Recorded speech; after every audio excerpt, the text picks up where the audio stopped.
Hey, today we're going to talk about layering. We're going to take one drum sample, it's a kick bass drum, and we're going to pass it through some guitar effects and we're going to layer it.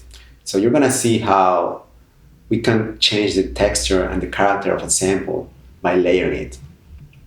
Let's get into it. So,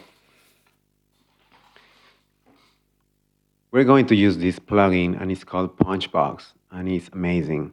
It has a lot of possibilities and presets and we are going to keep it simple. So I only have a kick drum sample here. It's not exactly a sample, it's physical modeling as far as I understand. And then you have some EQ and a limiter. It's very simple. And we're gonna hear how what it sounds like. So I'm gonna close this down.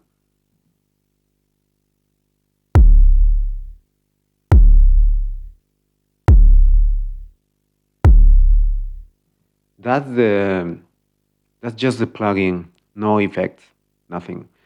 And it sounds pretty decent already. I always like to add more stuff to the samples or to the plugins that I use. So it still sounds a bit electronic, and I want a more organic sound. So I'm gonna pass it through an overdrive pedal first, and let's switch it on. And this is the same sound passed through an overdrive pedal.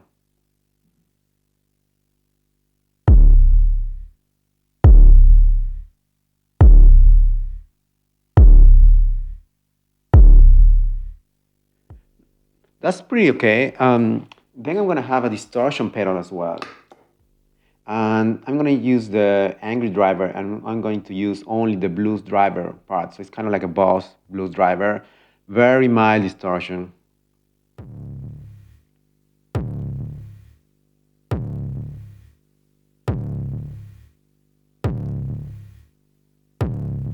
So you can hear the distortion. It's not the best sound in the world. Think about that we are going to layer all the sounds. So it's all about what each individual effect is contributing to the signal. And every little piece that every pedal is adding is going to add to the final sound. And that's what we're looking for. So we're looking for texture. We're looking for different sonic experiences and a little bit of low end, a little bit of kick, a little bit of texture, all that combined. So the next one, the third one is going to be this strong down. This is a digital effect that I found in the Line 6 pedal, the M9 Stompbox modular. And this is kind of like a filter, but I'm using it very subtle, in a very subtle way. So let's hear it.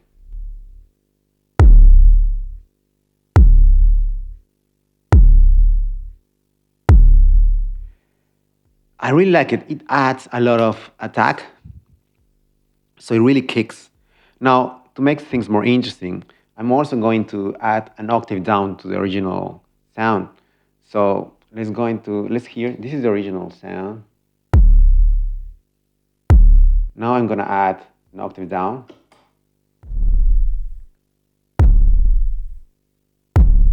So it adds a little bit of a crispy sound because this pedal is not intended for drum sounds. It's more intended for guitar sounds.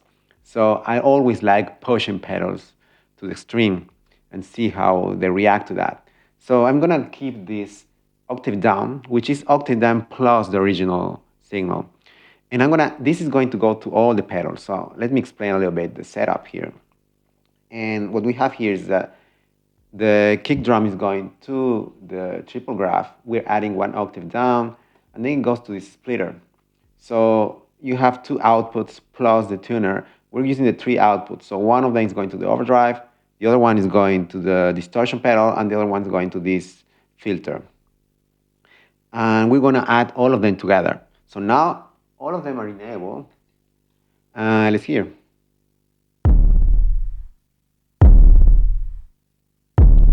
That's just the overdrive. I'm going to add the distortion.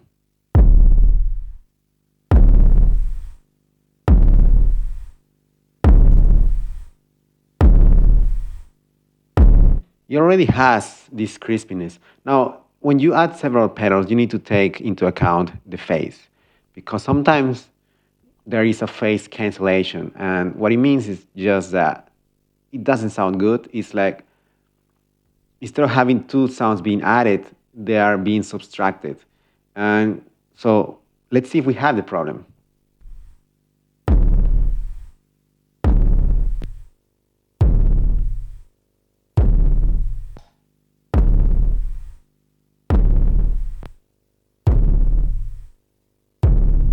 So as you can hear, when I'm using this splitter and I'm changing the phase of output B, which is the one that is going to the distortion. When I do that, you're gonna hear this.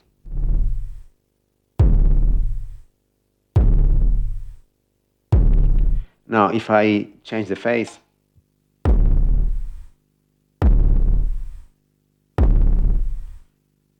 you can hear it's different. I'm gonna be switching between them, and you will hear.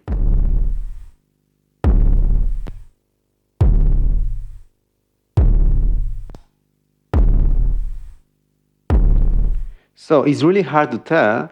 I would say that when I don't change the phase, I get a really nice kick. And when I change the phase, I only hear the low end. It seems like the low end is higher, but it's not the case. It's just that that's the perception because we are missing the middle frequencies.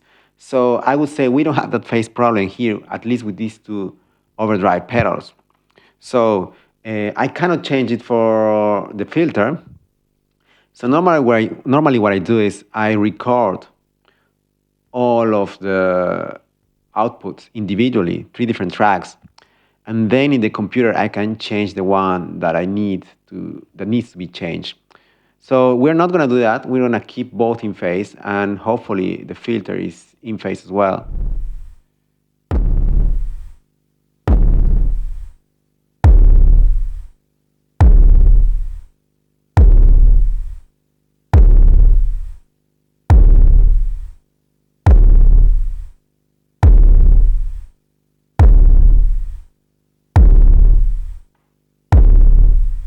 So I really like that. A lot better than the original sound. And so let's hear the original one just to compare.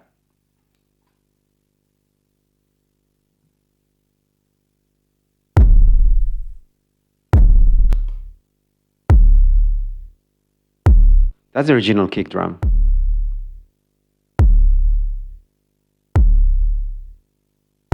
Now let's hear our new kick drum.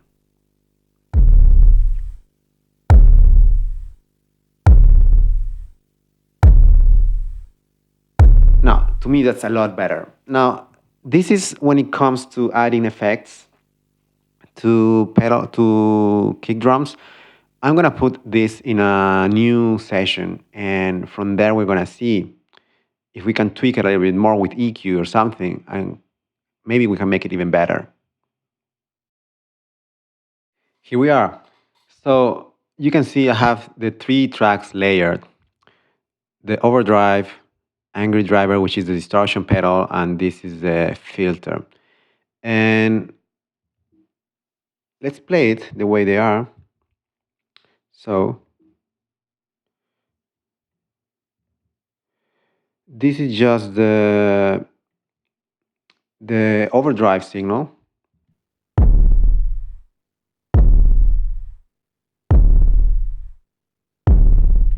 Now what I'm doing is I'm adding some EQ, and I really like this EQ. It's called a balancer. And the balancer uses artificial intelligence to EQ the whatever track you're feeding into it.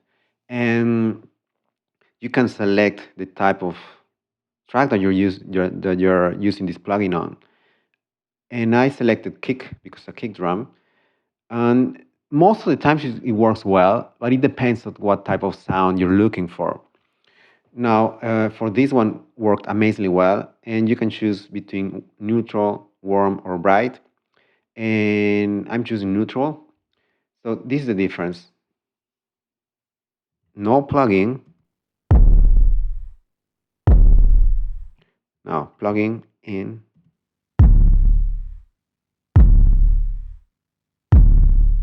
has a more deep sound. And I really love kick drums when they have this low end and a really deep, thick sound in the low end. I don't necessarily like the kick to be too high, to be too strong. And then I'm adding some EQ here. And the EQ is interesting. What I'm doing normally is like I try to find which area has the characteristics that I'm looking for. And instead of just increasing that area, I actually reduce everything else.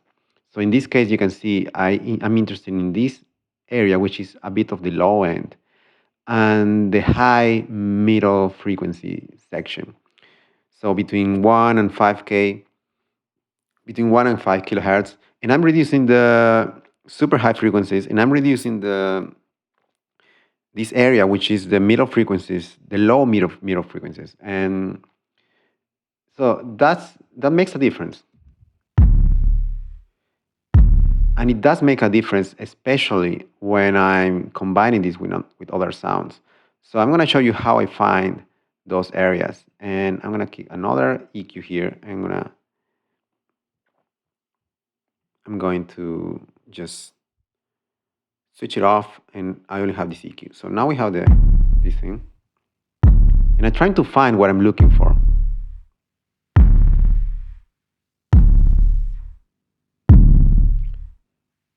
So this is the area. This is the area that I'm looking for. And also this area. You can hear it's even a little bit more than that.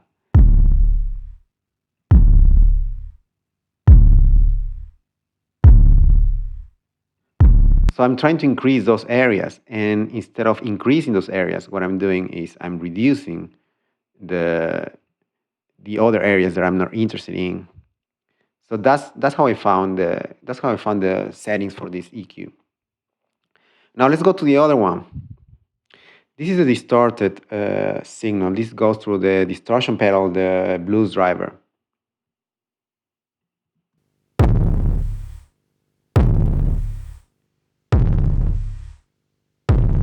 So the EQ is pretty much just softening it up. So I'm just the same area, the crispy sound here, a little bit of low end, and I'm really cutting off everything that is above 10K. I'm not really interested into that. So the next one is the filter.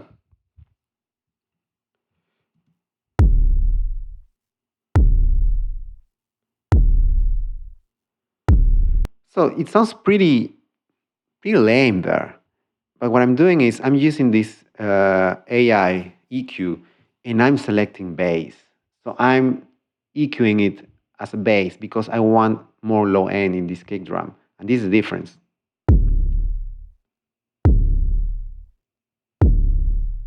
Already better. And then we have some EQ. And in the EQ, it's exactly the same. I'm increasing this area, which is around 80 hertz. Whenever you have a kick drum and you want the low end to be increased, around 80 hertz is the best, is your best bet. And then I'm cutting off everything above 1K. I just don't need that because the other sounds are providing that. So now it's a lot better. Now let's put them all together, the three of them.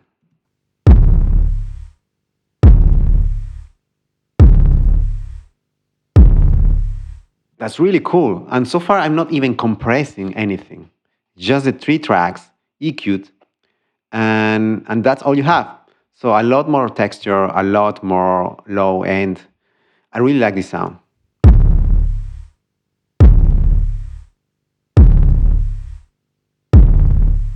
There's even a high end there. That sounds like a hi-hat there. I'm going to leave it there. I like it. So if you put the whole thing into context, this is a track I'm working on. So I'm going to add other kick drums, and maybe this one, maybe some snares. And let's see the whole thing.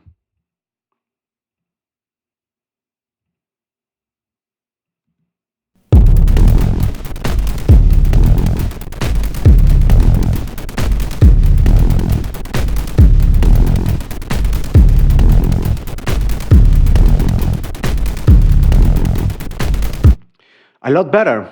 A lot better. It really kicks there. You can hear it in the mix. And this track is not finished, by the way, so before you criticize it, just take that into account. Um, yeah, it also needs to work with the bass. I haven't worked on that yet, so let's see.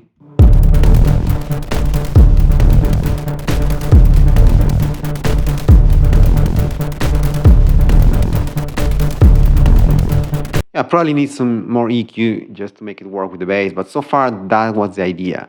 It sounds a lot better when the kick drum is layered. And you have more textures and you can add more of specific frequencies and character that you're looking for, and it can even fit better in the mix. Thanks for watching the video. I hope you learned something. I hope you enjoyed it, and go make some music. Have an amazing day.